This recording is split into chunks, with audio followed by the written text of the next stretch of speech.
Louvado seja nosso Senhor Jesus Cristo. Muito obrigado pela atenção de vocês, por terem permanecido após a Santa Missa para esta conversa sobre aspectos muito práticos da vida litúrgica numa paróquia.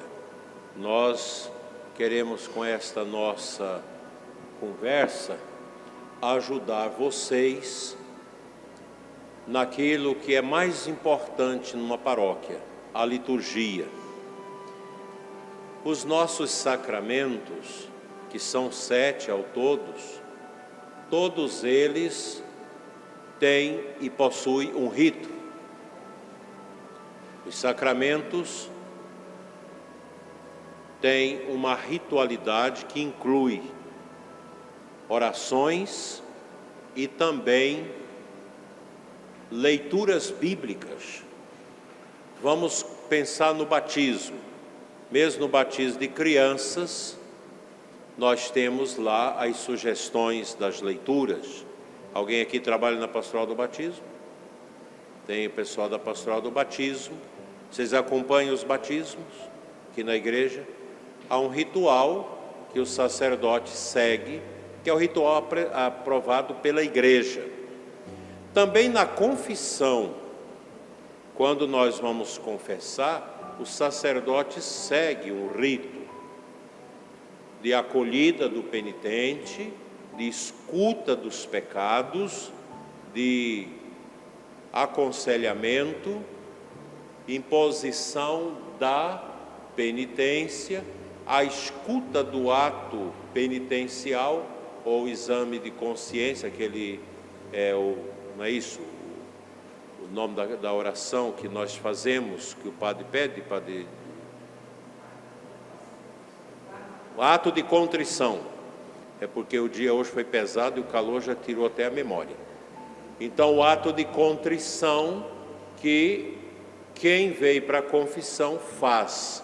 E o sacerdote termina dando a absolvição, que é uma absolvição litúrgica, que está no ritual da confissão, e a despedida do penitente. Ide em paz, a misericórdia de Deus te acompanhe. Tem várias formas que você pode aplicar. A crisma tem o seu rito, que geralmente pode ser feito sem a missa, mas geralmente nós fazemos dentro da missa. Temos também o casamento, que é um rito muito bonito, o rito do casamento. O que enfeia o casamento são as papagaices que se coloca no casamento. Outro dia eu fui fazer um casamento e o pessoal queria que um cachorro entrasse com as alianças, que é o cachorro de estimação da noiva. Isso não precisa, não há necessidade dessas coisas, isso é bobagem. Agora inventaram um negócio que vem uns policiais americanos, meninos vestidos de polícia, para prender, trazendo as algemas, aí entrega para a noiva e a noiva prende o noivo. Vocês acham que precisa disso? Isso faz parte da liturgia? Isso é abuso litúrgico. Abuso litúrgico não é só na missa. Nos casamentos está tendo muito abuso litúrgico.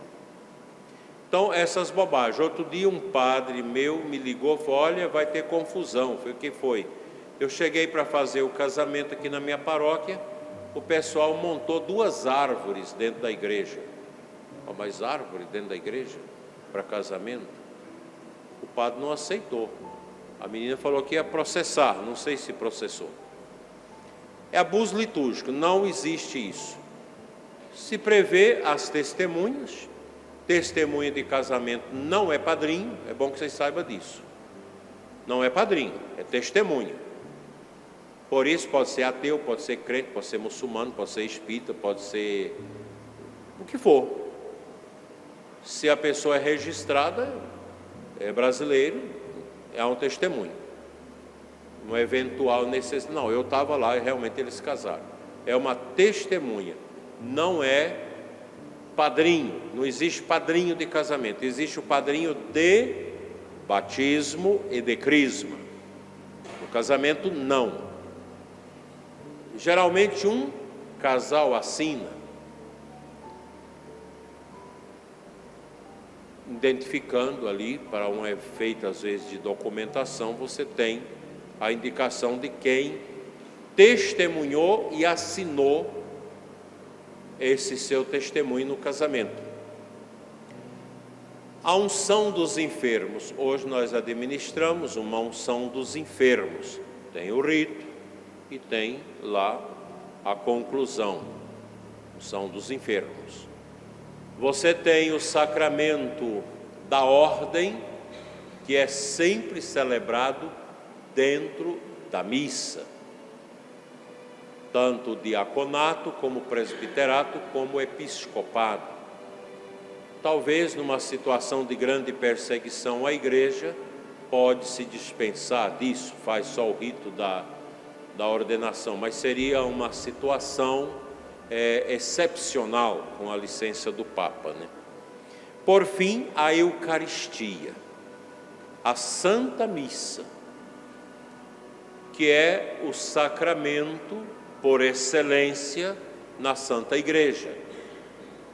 Santa Catarina de Siena dizia que a Santa Missa, a Eucaristia é como um sol, em torno do qual orbita os demais sacramentos. E Santa Teresinha dizia: comungar Jesus na hóstia é como beijar Jesus. Então a missa é importante porque é a renovação e atualização do santo sacrifício de Jesus no Calvário. A missa é um sacramento também, todos os sacramentos têm o aval de Cristo, a sua instituição, todos eles são fundamentados no ministério de Cristo, nas suas palavras. A Santa Missa, que nós celebramos todos os dias praticamente, várias vezes ao domingo, é o sacramento cabeça, ápice da nossa Santa Igreja, como nos ensina o Concílio Vaticano II na Constituição Sacrosanto Concílio, que a Eucaristia é o cume, é o ponto máximo da nossa celebração, da nossa vida de igreja. Se a gente fosse falar da Eucaristia com toda a sua extensão e largueza, eu deveria dar um curso para vocês aqui, de uma palestra por semana, durante pelo menos 2 ou 3 anos, todos os dias. Nós temos escritos e mais escritos sobre a missa. A gente teria que estudar as suas raízes judaicas, lá no Antigo Testamento, estudar toda a história da Santa Missa, a evolução dos ritos. Nós temos aqui esse livro grande que se chama Missal. O Missal, que agora foi novo, é uma nova edição, não é que o Missal é novo, é uma nova edição do Missal de 1967, o Missal de Paulo VI, da missa nova depois do concílio.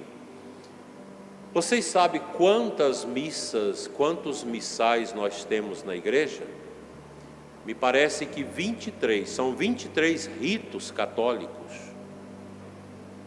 Nós temos ritos com pequenas comunidades, como na Macedônia, que é um rito bem diferente do nosso. Aí você tem rito malabárico lá no Oriente, você tem o rito da missa de Santo Ambrósio em Milão, a gente tem a missa antiga, no ritual antigo, em latim, você tem a missa maronita. São missais diferentes, com rituais diferentes, mas a consagração é a mesma. Veja, cada sacramento tem uma forma, tem um ministro e tem uma matéria, todos eles. Vamos ver o sacramento da confissão. Quem é o ministro da confissão? O padre. Diácono não pode atender confissão. É o padre ou o bispo? O bispo é sacerdote, no terceiro grau, o sacerdócio, o padre, que pode atender as confissões. Uma pessoa se faz de padre, um seminarista se veste de padre e atende confissão. É válido? Não. E o seminarista recebe qual a sanção? Excomunhão lat sentença. Quem atende confissão sem ser padre fica excomungado da igreja. E se eu estou a atender a confissão dele, ali num quarto, e tem um negocinho ali naquela sala, e o outro está atrás, e não sai, fica para escutar a confissão vale? Vale. E o que escutou? Excomungado. É uma coisa séria que só o Vaticano resolve isso. Mas se eu tenho aqui um casamento, vai chegar uma menina lá da China que vai casar com um brasileiro. Eu não sei chinês e ela quer se confessar. Mas ele é bisneto de chinês, sabe o mandarim, sabe o chinês. Ele pode traduzir a confissão dela para mim? Pode. Eu autorizo, ele faz um juramento de guardar o sigilo da confissão. Ele pode traduzir a confissão. A gente faz isso muito com os meninos surdos. Com os surdos que o padre não sabe língua de sinais, então eu posso autorizar uma pessoa da pastoral dos surdos para escutar o pecado e traduzir para mim. E eu faço o conselho e ele traduz o conselho. Assim funciona a tradução na missa, na confissão. Uma outra coisa, ele vai casar. Ele vai casar lá em Portugal. Mas na semana do casamento, ele quebrou a perna, foi andar de cavalo, quebrou a perna, perdeu a passagem. E o casamento está marcado, tudo arrumado. Ele pode casar por procuração? Pode, procuração. Ele passa uma procuração para o primo dele lá em Portugal para casar com a noiva no lugar dele. Pode. Só que o casamento, ele é ratificado lá diante do ministro, assinado e consumado depois na cama. Aí quem tem a procuração não pode consumar. Quem foi uma pessoa importante aqui no Brasil que casou por procuração? Dom Pedro I, que é um casamento que até hoje ainda é lembrado pela história na Áustria. Eu não sei agora se foi José Bonifácio, eu não lembro quem que foi, eu não lembro o nome, que foi lá e casou com a dona Leopoldina de Orleans e Bragança. Era católica? Muito católica. De comunhão? De comunhão. Então são essas coisas que às vezes vocês não sabem que existe nos sacramentos. A igreja não pode dificultar os sacramentos. Eu vou ser padrinho de batismo lá em Vitória da Conquista, na Bahia. Acontece que eu tive uma intoxicação alimentar, não pude ir. Eu posso dar uma procuração? Pode, até por e-mail. Eu, fulano de tal, adoeci, não posso me comparecer no batismo do meu afilhado fulano de tal, que vai acontecer no dia tal, na igreja tal, na diocese de Vitória da Conquista, ou arquidiocese, não me lembro. faço o meu bastante procurador, fulano ou fulana de tal que vai me representar. A pessoa representa, mas o nome na certidão de batismo é o dele ou o meu. E lá o padre vai fazer uma anotação: o padrinho passou procuração para fulano de tal que o representou. Pronto. Você pode fazer isso na crisma, no batismo. Sim, então, cadê o microfone que está ali? Quando alguém for fazer a pergunta, você vai levar o microfone. Na Santa Missa que eu quero focar, que é o objeto da nossa maior preocupação pastoral, o que nós devemos preocupar? A missa, ela não é do bispo, não é do papa, não é do padre. Vou sair aqui um pouquinho para pegar o missal. Pronto, está aqui o missal. Aqui nós temos o ritual da missa. O missal é riquíssimo, porque tem as missas dos santos, as missas de Páscoa, de Quaresma, de Advento, do tempo comum. Isso dá muito trabalho. Isso aqui é fruto de 2000 anos de trabalho para chegar nisso. O missal, as orações belíssimas do missal são orações da tradição da igreja. Não é coisa que a gente vai inventando da nossa cabeça. A gente tem que aprender isso. A missa está cheia de citações bíblicas. Hoje mesmo eu fiz questão de citar, antes de começar a missa, a antífona de entrada, que é do Salmo 87:3. Chegue à vossa presença, Senhor, a minha oração, inclinai vosso ouvido à minha prece. Eu recitei essa citação antes do nome do Pai. Tem as antífonas também da comunhão.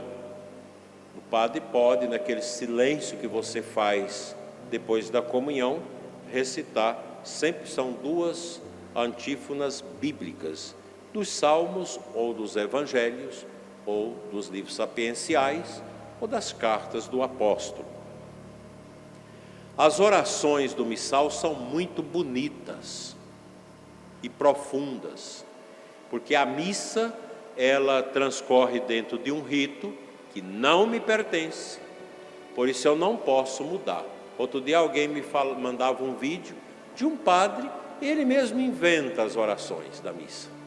Oremos, ó Deus, que a chuva venha sobre nós, inventa a oração. Lá no oremos, recebe, Senhor, este vinho, este pão que o povo trouxe, que é etc, etc. Fruto da cultura. Não. Depois da comunhão, oremos. Obrigado, Senhor, pela comunhão no teu corpo e no teu sangue, etc. Não. Está aqui no missal, você tem que seguir o missal. Na missa não tem lugar para besteira. Teve uns tempos que havia muita besteira na missa. Muita.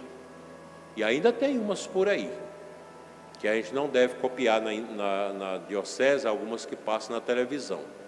Outro dia mesmo eu vi, numa entrada, não sei se é do ofertório, que uma mulher fazendo bolo em cima de um carro, entrava, não vou dizer aonde, em respeito ao lugar onde aconteceu esse abuso litúrgico, que todos os anos acontece, que parecia uma alegoria de carnaval, entrando, e a mulher fazendo bolo numa entrada. Isso não ajuda a rezar.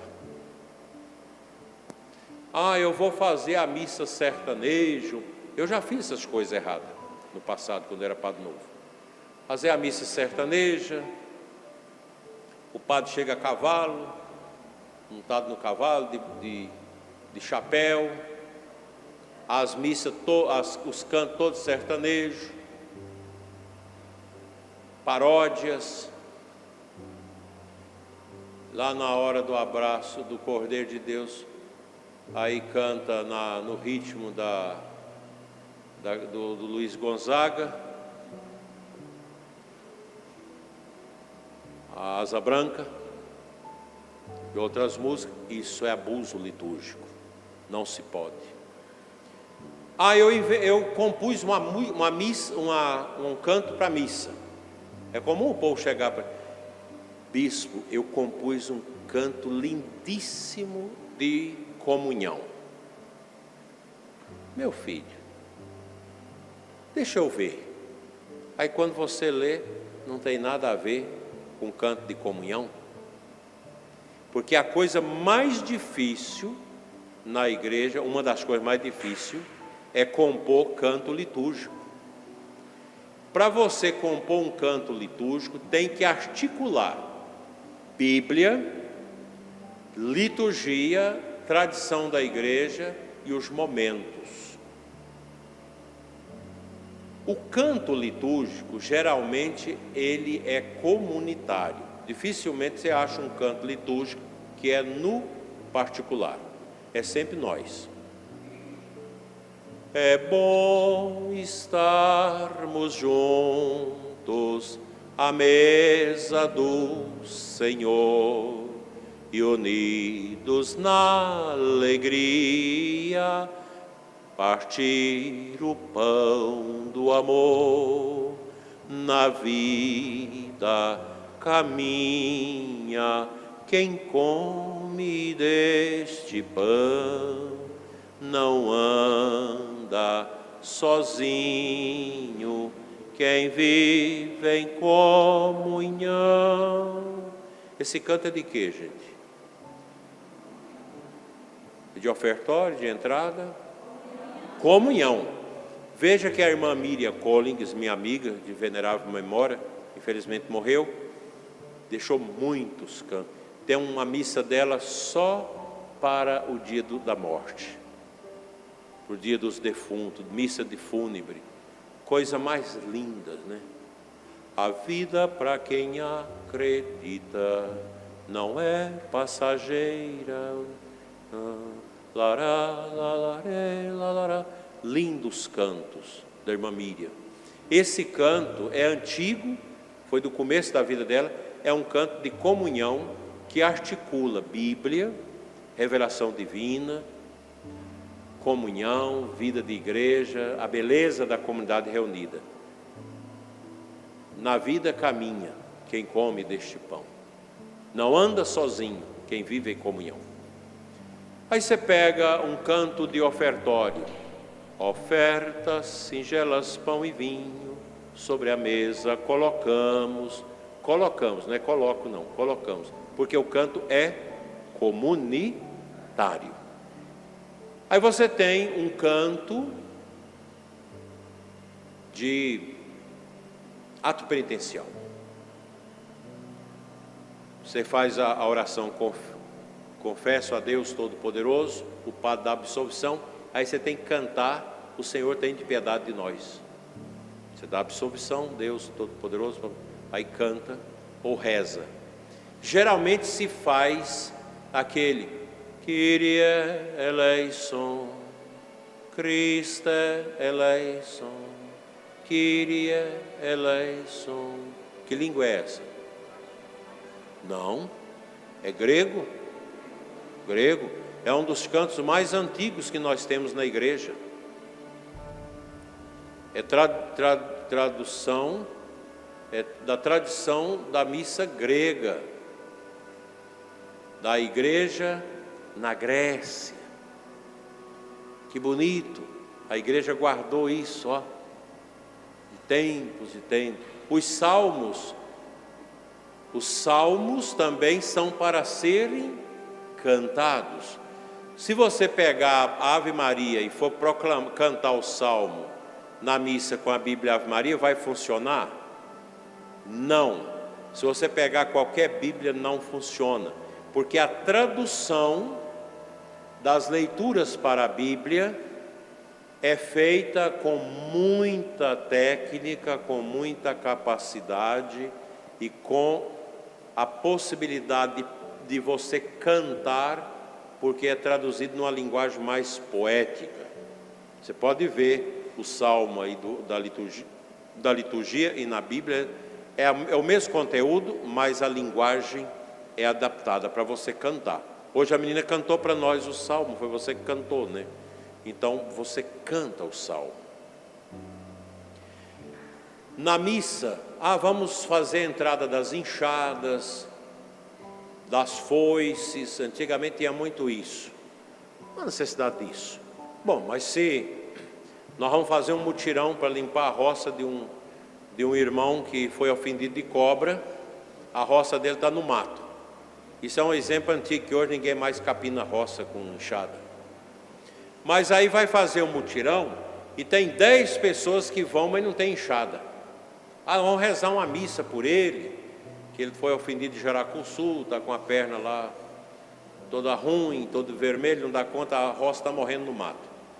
Vamos celebrar a missa e vamos fazer a oferta das 10 enxadas na missa. Tudo bem. No ofertório, vem as enxadas, fica ali. No final, o padre distribui as enxadas. Tudo que você oferta na missa tem que ser destinado. Hoje é o mês da Bíblia, encerramento do mês da Bíblia, vamos trazer a Bíblia, entra a Bíblia, entra o menino dançando com a Bíblia. Aí depois no final, o padre me dá lá minha Bíblia. A Bíblia é do padre. Não. Se você se trouxe na oferta, sorteia essa Bíblia. Você pode trazer Bíblia na oferta? Pode, mas ela deve ser sorteada com as pessoas. Você trouxe o pão e a uva na missa da manhã. Aí terminou a missa, o padre guarda que vai usar nas outras 2 missas. Não, o pão e a uva que você trouxe deve ser depois comido lá na sacristia, como os meninos comem, né? Os coroinhas já ficam olhando no pão e nas uvas. E tem umas que às vezes vem na mão da gente, que a gente fica com água na boca, né? Então, tudo que você oferta na missa tem que ser um destino. Nós vamos trazer arroz. Então o pessoal trouxe muito pacote de arroz, latas de óleo. Para quê? Para os pobres. Tem uma oferta. A comunidade ofertou esses alimentos para os pobres. Isso é um costume do início da igreja. Mas a grande oferta é do pão e do vinho, que se converterá através da transubstanciação no corpo e no sangue de Cristo. Vocês acreditam nisso? Você acredita que na hóstia está o Cristo? No vinho também? Eu acredito, mas tem um monte de católico que não acredita mais. Mas como é que Cristo está na hóstia? Que besteira, tem que estudar para aprender isso. É o ser do pão invisível e o ser do vinho que transubstancia no corpo e no sangue de Cristo, pelas palavras do sacerdote. Isso, quem explicou isso muito bem foi Santo Tomás de Aquino. Tudo tem um ser. Esse microfone tem um ser que o faz ser microfone. O meu relógio tem um ser que o faz ser relógio e não um revólver. É o ser. Todas as coisas têm um ser. E é esse ser do pão e o ser do vinho que é transubstanciado no corpo e no sangue de Cristo que nós comungamos. A missa é o toque do céu aqui na terra. A Santa Missa jamais será compreendida por nós.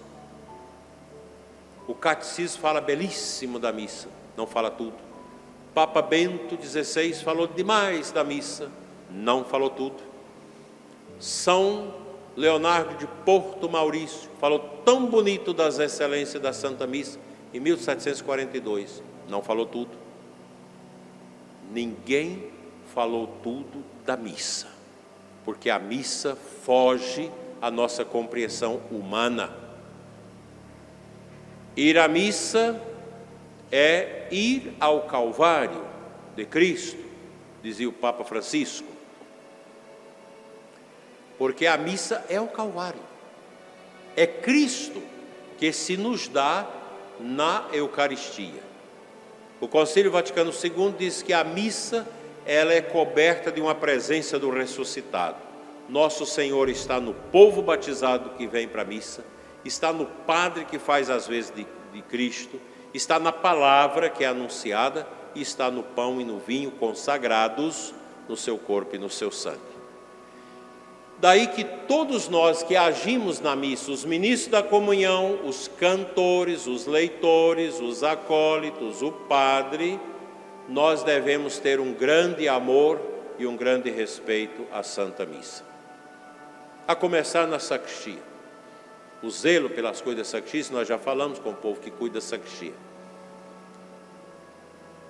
Antigamente era bem diferente, porque a sacristia do padre era separada. E o padre fazia silêncio antes da missa. Hoje em dia nós não fazemos. O silêncio perdeu lugar na missa, infelizmente. Nossas missas são barulhentas. Nós não fazemos silêncio. Tinha que começar na sacristia. O povo não faz silêncio nem diante do Santíssimo. Você vem aqui para adorar, tem gente conversando, tem gente namorando. É difícil, zapeando, escutando coisas no zap. O silêncio foi expulso da missa, da liturgia. Nós precisamos do silêncio, recuperar o silêncio. Sempre que faz a oração, oremos, tem que dar um silêncio da parte do padre, no início, para a gente pedir a Deus. No oremos final, para a gente agradecer. Após a comunhão, deve-se fazer o silêncio. Os cantores, hoje o menino rezou a Alma de Cristo. Quem que compôs a Alma de Cristo para nós? Não, fala, quem que compôs essa oração? Santo Inácio de Loyola, no século XVI. Então o menino recitou para nós o Alma de Cristo, que é uma oração pós-comunhão, silêncio. A gente faz um pouquinho de silêncio, fecha os olhos, agradeça. É previsto o silêncio após as leituras, após a proclamação do Evangelho, pode-se fazer um silêncio antes da homilia. Depois da homilia também pode-se fazer um silêncio, para que as pessoas pensem na mensagem que o padre deixou. Não se deve cantar alto.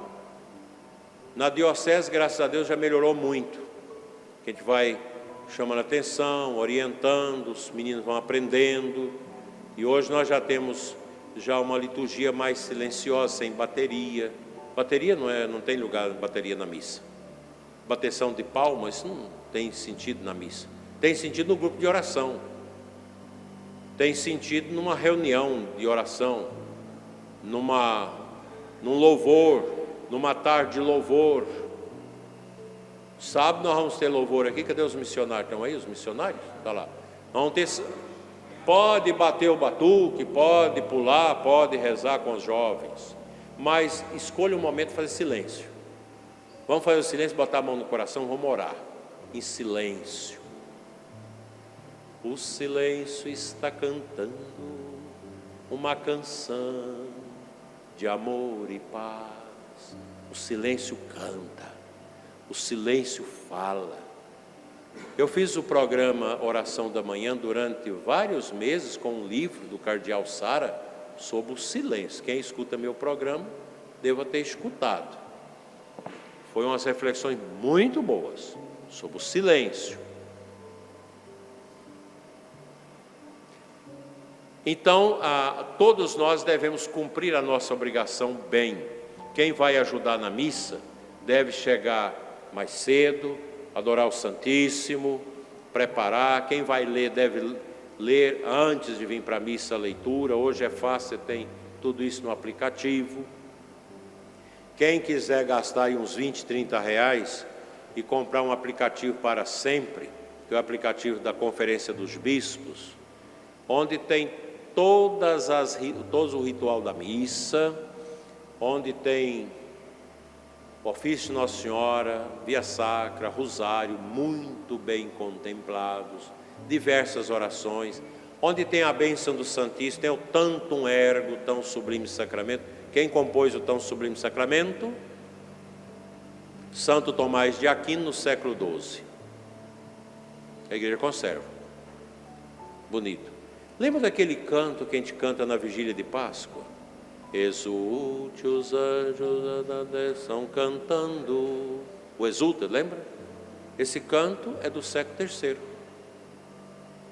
A igreja conserva. Bonito. Bonito. Então, esse é o caminho nosso para a gente celebrar uma missa bonita. Não precisa barulho na missa, não precisa cantorias esquisitas. Os cantos devem ser escolhidos, cantos litúrgicos. Nós temos bons sites de cantos litúrgicos. A gente pode pesquisar. Hoje é fácil, o coordenador do grupo pesquisa, baixa, manda no celular, a pessoa já começa a escutar o canto e logo você aprende.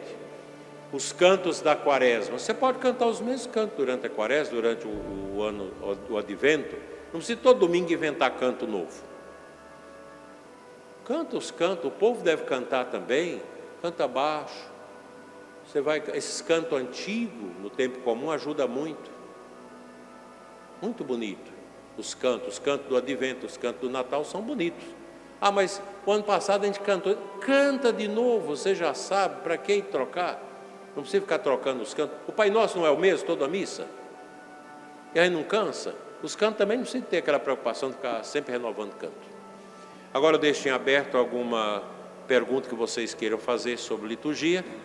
Alguma dúvida? Você leva o microfone, alguém já levantou a mão lá atrás, ela vai perguntar, Reginaldo. Se você quiser jogar a câmera lá atrás, ela vai ficar de pé, ficou de pé. Boa noite a todos.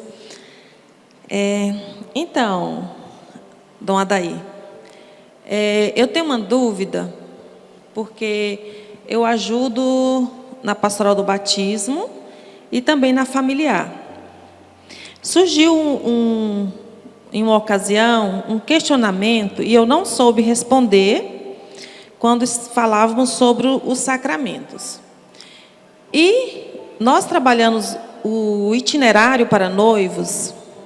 Lá no itinerário me deixou mais confusa, porque em uma reunião com o pessoal da pastoral diocesana, eu entendi que eles estavam falando controvérsia do que eu tinha entendido do itinerário. É sobre o sacramento do matrimônio entre um católico e um não católico, aquele que não professa a fé católica.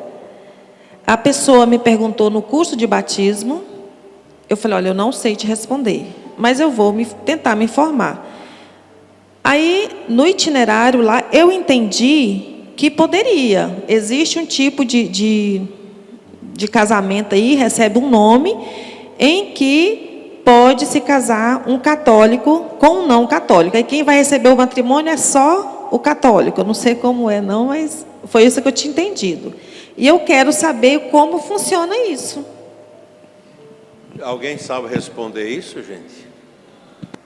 Então eu vou responder. Primeiramente, não é a igreja que escolhe com quem as pessoas vão casar-se. Nem os pais. Eu não posso dizer, você tem que casar com aquela pessoa. Porque essa escolha deve ser livre dos noivos. Vai que uma menina católica, um rapaz católico, conheceu um protestante da Assembleia de Deus, batizado na Assembleia de Deus e crescido na Assembleia de Deus. A família fica assustada, mas olha, eu gosto mais dele, ele é uma pessoa boa, gosta de mim. Aí vem falar com o padre e o padre diz, olha, você é católica, está obrigada ao rito católico do casamento para você continuar comungando. Você não pode amigar com protestante. Protestante não tem casamento. O único sacramento male-male que eles têm é do batismo. Mas nós aceitamos o sacramento o batismo da Assembleia de Deus. Aí o rapaz fala para ela, não, eu estou disposto a casar na igreja católica com você. Não tem problema. Aí vem falar com o padre, então faz a preparação, ele vai fazer o itinerário com ela. E vai ter um processo chamado casamento misto, mista religião. Você faz um processo e faz as cautelas, em que ela, como católica, vai assinar diante do padre afirmando que não vai mudar de religião e nem se deixar contaminar por ele. E ele vai assinar diante do padre que não vai atrapalhar a fé dela e quanto possível, os filhos serão batizados na Igreja Católica. Esse é o casamento mista religião. Tem que ter as cautelas. Se a parte protestante batizada quer fazer esse compromisso na igreja, a igreja aceita. E o pastor dela pode vir no casamento? Pode participar do casamento. Quem vai assistir o casamento é o padre, quem faz o casamento são os dois. Então o bispo vai dispensar, porque é um impedimento. Faz-se as cautelas, manda para o bispo dispensa esse casamento. O pastor pode vir. No final o padre pode até deixar o pastor dar uma mensagem ali, uma coisa, combina isso antes, uma coisa rápida, não tem problema. Então, se tem esses requisitos, pode se casar um católico com um protestante.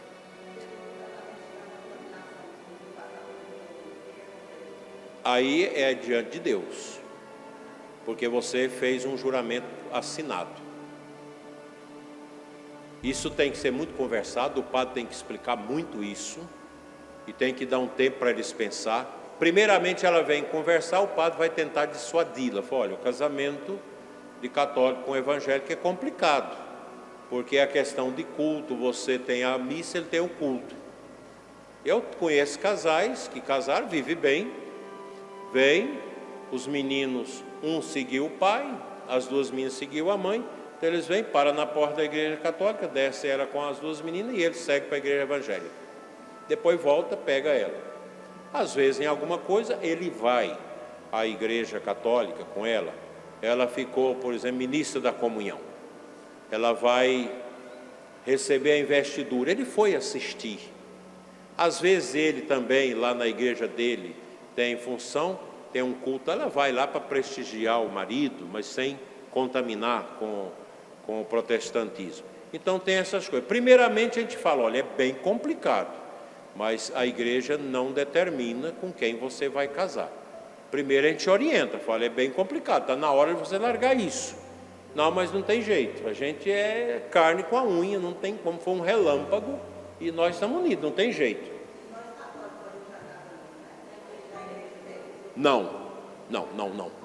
Não pode um católico casar com um evangélico na igreja, porque o católico é obrigado ao rito da igreja católica, aqui. Não pode. Inclusive, a gente orienta para não sair da igreja católica e fazer casamento no crente. Ela casou com ele aqui, agora vai casar com ele lá. Não pode. Se isso ter, a gente não faz.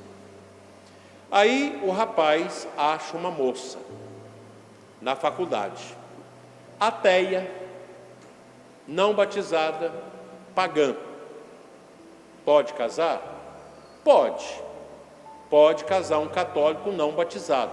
Aí é outro rito. Aí não é casamento, não é sacramento, é um casamento com o privilégio paulino, que o petrino, que o bispo dispensa. Aí chama-se disparidade de culto. Se ela fosse um espírita, se fosse muçulmana, se fosse judia, se fosse de uma religião não cristã, não é batizado, então é disparidade de culto. Também se faz esse tipo de casamento, só que não é sacramento, porque o Código de Direito Canônico diz: não há casamento entre dois batizados que não seja sacramento. Vamos repetir? Não há casamento entre dois batizados que não seja sacramento. Então ali não é um sacramento, a igreja dá uma concessão para a pessoa casar com aquela pessoa, um casamento natural, sem sacramento, para criar os filhos, para ela não ficar sem a comunhão. Tem que ter a autorização do bispo e ele tem que preencher as cautelas, dizendo que não vai atrapalhar a fé dela e nem a fé dos filhos. Mas Um casal nasceu na igreja presbiteriana, ou igreja batista, ou igreja Assembleia de Deus. Nasceu lá, cresceu lá, foram batizados lá, casaram lá, separaram. Aí, por cargas d'água, ela passou para a igreja católica. Ela veio para a igreja católica. E aqui achou um católico. Ela foi admitida na igreja católica, o batismo é válido. E ela começa a namorar um rapaz católico. E vem para o padre casar. Pode casar? Não. Não, porque o casamento dela na Assembleia de Deus foi válido diante da igreja católica. Não há sacramento, não há casamento, não há, como é que é? Sacramento do matrimônio,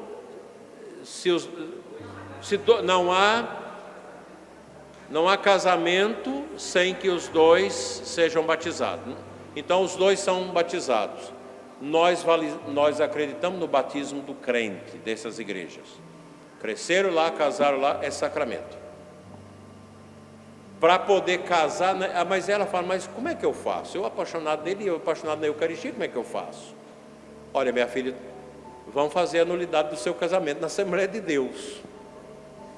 Aí ela vai procurar o tribunal da igreja, ela vai fazer o pedido e o juiz fala, não, tem razão, ela casou enganada. Por que não deu certo o casamento? Porque ela casou com o rapaz na Assembleia de Deus e ela queria ter filhos. Ela queria ter muitos filhos. O cara sabia que era estéril, ele teve cachumba, ficou estéril, sabia, mas nunca contou para ela, porque ele gostava demais dela. E sabia que ela queria ter filho. Ele mentiu para ela, cometeu um dolo. Casou, 1 ano depois, 2 anos, nada, foi fazer o exame e ele contou para ela. Ela falou, não, mas eu casei para ter filhos. Porque o casamento é 2 finalidades, é amar e ter filhos. Não, eu vou te largar. E largou e ficou decepcionada e mudou de religião, veio para a igreja católica. Aí a igreja católica vai fazer o processo e vai declarar nulo o casamento dela lá, por dolo, e ela vai poder casar com o católico. É muita coisa, não é?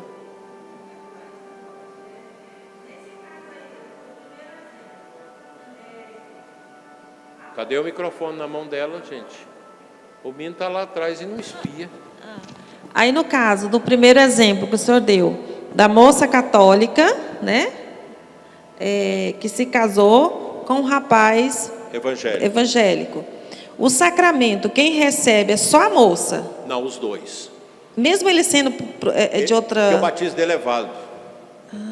Tá bom. Não há sacramento se os dois não são batizados. Então é um sacramento. Ali é sacramento mesmo. Se vier a separar, não tem jeito de ela casar com outro. Não tem como, porque é um sacramento. Quando é casado, quando ela casou com um que não é batizado, aí é um caso diferente para o tribunal ver.